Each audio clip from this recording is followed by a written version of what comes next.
ராஜாமா ஹோமில் லஞ்ச் என்னன்னு பார்ப்போம். ஒயிட் ரைஸ் இன்னைக்கு. அப்புறம் வந்து பருப்பு,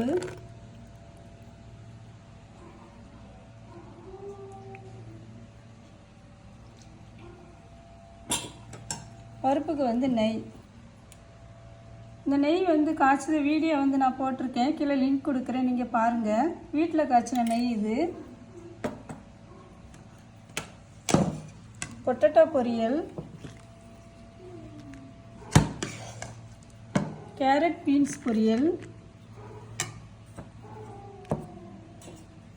ரசம்,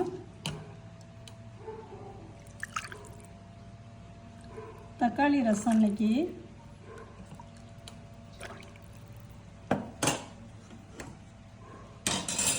மோர். இதுதான் எங்களோட லஞ்ச் இன்னைக்கு. பிடிச்சிருந்தா லைக் பண்ணுங்கள். ராஜாமா ஹோம் சேனலுக்கு சப்ஸ்கிரைப் பண்ணுங்கள். தேங்க்யூ.